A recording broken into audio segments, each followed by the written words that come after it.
My name's Charles Fernyhough. I'm a writer and psychologist, and I'm the editor of a new book called Others, Writers on the Power of Words to Help Us See Beyond Ourselves.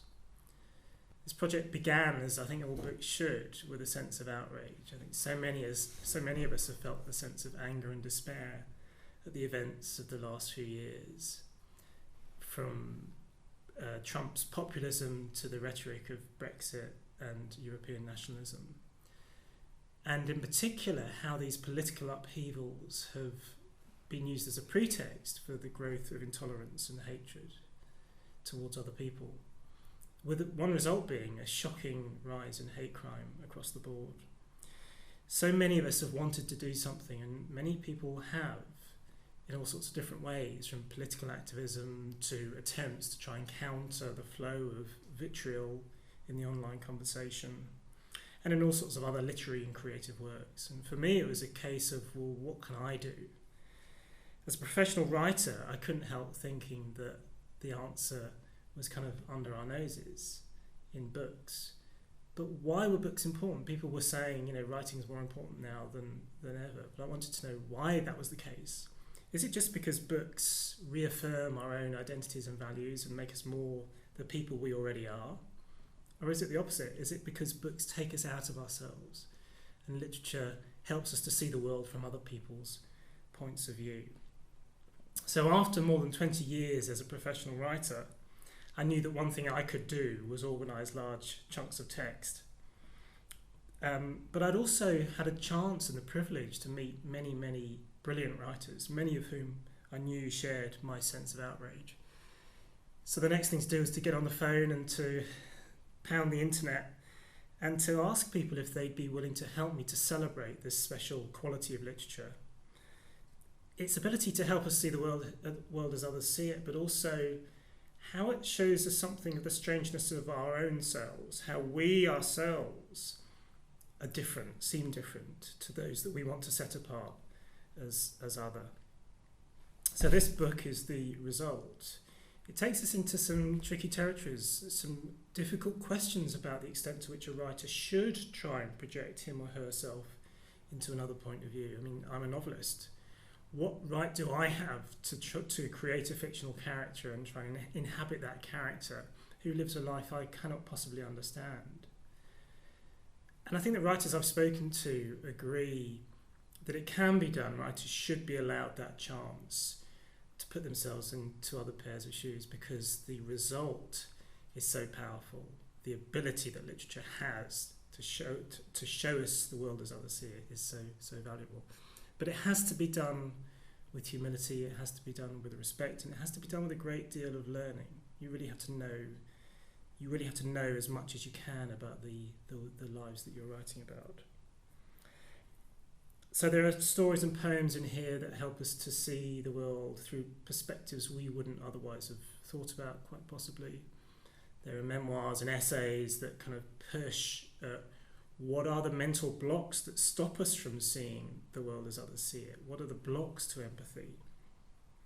There's a piece on the shattering consequences of a brutal racist hate crime.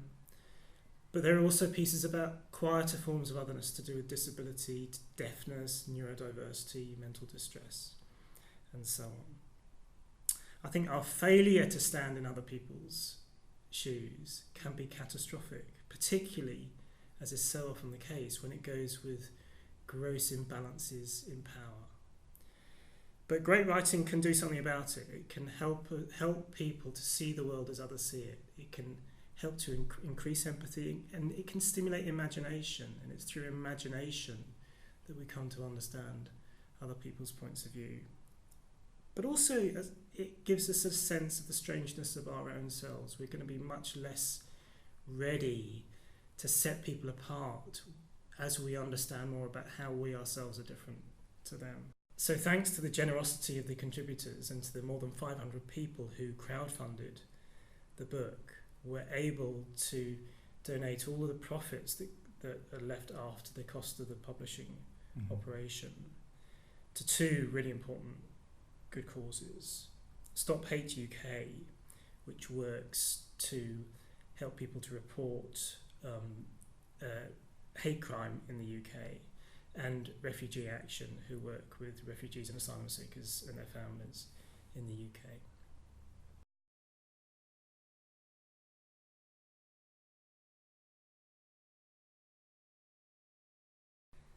So I've learned a huge amount through this process. To give an example, it's been described as the last acceptable form of racism, and it's the hatred that is self-directed towards Gypsy, Roma and Traveller people. Mm-hmm. There's a piece in here by the fantastic best-selling novelist Louise Doughty, who writes about her own Roma heritage and what it's meant to her as a writer and as a person, what it's meant to her family, how she has written about it in her own novels, and puts it in context, and taught me a huge amount that I didn't know about what the experience of Gypsy, Traveller and Roma people was in this country and in continental Europe as well.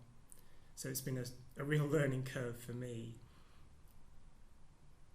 There's a brilliant piece in the book by Joanne Limburg about her experience of growing up with undiagnosed Asperger's, and what it was like to realise that the reason for your apparent strangeness in the sense of how other people react to you is that you actually you have autism, and you never realised it, and nobody else ever realised it. And it's an extraordinary, powerful and eye-opening piece about her experience.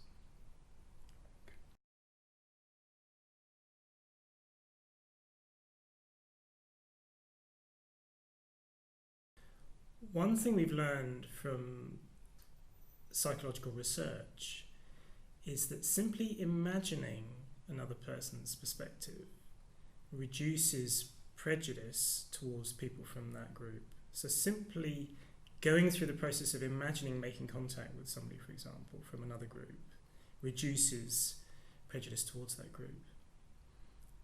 And in a way, that's part of what the book's about. It's sort of saying, if literature can stimulate imagination in its readers, which I think is what literature is for, it's there to help us to imagine. If we can do that, then the more we engage with it, the better understanding we will have. And that should just make things easier for us in terms of accepting other points of view, being tolerant of other points of view, and other ways of being.